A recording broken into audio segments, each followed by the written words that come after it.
So today we got Paul, who's a physio and also a keen runner. He's done some half marathons, and also triathlon. So you emphasize a lot of strength training as part of your treatment, as well as you do it yourself. So for our listeners, strength training is so important for runners. Well, as a physiotherapist, a huge part of strength training is your injury prevention. We know that between 70 and 80% of runners will develop an injury in a year. So obviously we're trying to manage that as best we can. We know that strength training will improve your tissue capacity and allow you to absorb the load better when it's placed on the running. We also know that strength training will reduce the risk of overuse injuries in the athletic population by about 50 to 60%. Yeah. As a runner myself, I've found that I've noticed a difference in improvements in performance and running economy. So you notice that particularly at the back end of a race when you're just better able to maintain your target pace. So do you think it's definitely made an improvement over the years with time? I definitely think so, yeah, absolutely, yeah. So the key thing, one of the key rules of exercise physiology is specificity. So obviously we have to train the runners differently than you train a footballer or a rugby player.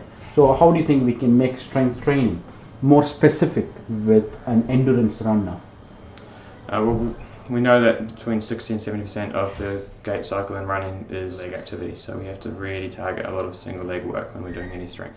And the other thing to think about is the posterior chain, so that is really important in controlling that forward motion, and it's often forgotten in a lot of strength training programs. So really looking at exercises that target the glute max, the hamstrings and the calf.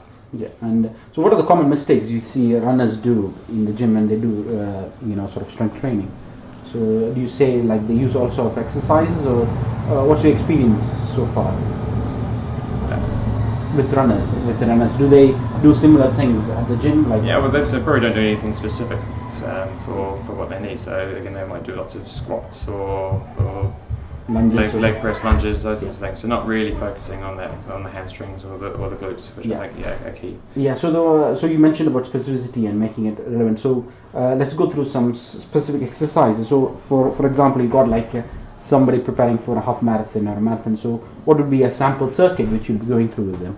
Right. So there's probably a few go-to exercises that I have. So the first one would be the Bulgarian split squat, and I really like this one because it is a single leg exercise, but it's got more stability. You've got the support there, so you've got the foot on the chair behind you, so you can actually load it better, and I think it's safer.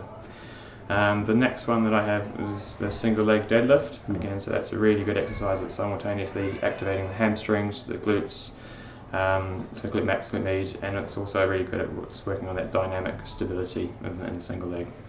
Then you've got the side plank clamp.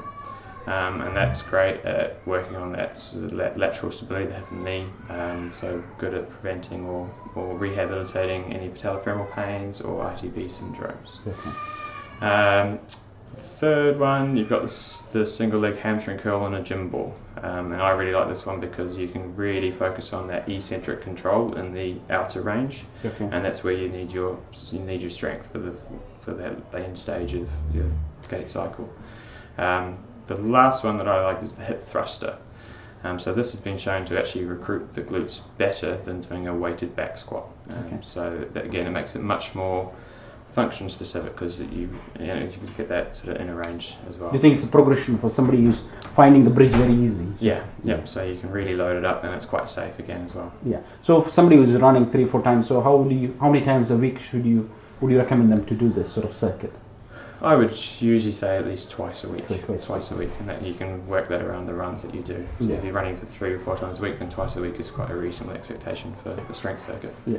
So thanks, Paul, for your time, and we're looking forward to all the exercise which you'll be demonstrating shortly. Thanks.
interested in injury prevention assessment and running retraining, you might be interested in our 2-hour online evening lecture, which is on the 10th of November, Tuesday, between 7 and 9 GMT. In this 2 hours online lecture, we'll be looking into what causes running injuries, what are the myths and science behind running retraining, how do you modify training volume to reduce load, and also how to monitor load response. So we'll also be looking into the top 5 questions in the subjective assessments you need to ask, and the key movement screening tools which we normally use with our injured runners.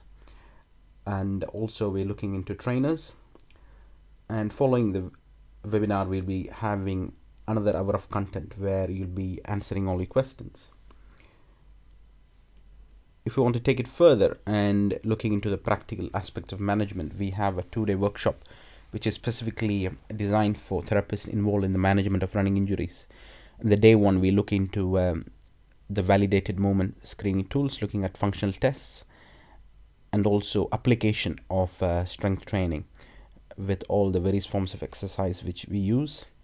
In the day 2 is a progression looking into conditioning strategies like plyometrics, dynamic mobility, and also the practical application of running retraining. So a lot of practical content and hands-on with essential theory, and trying to keep it entirely evidence-based. The links and further information are on the slide. I hope you found the video useful, and thank you for listening.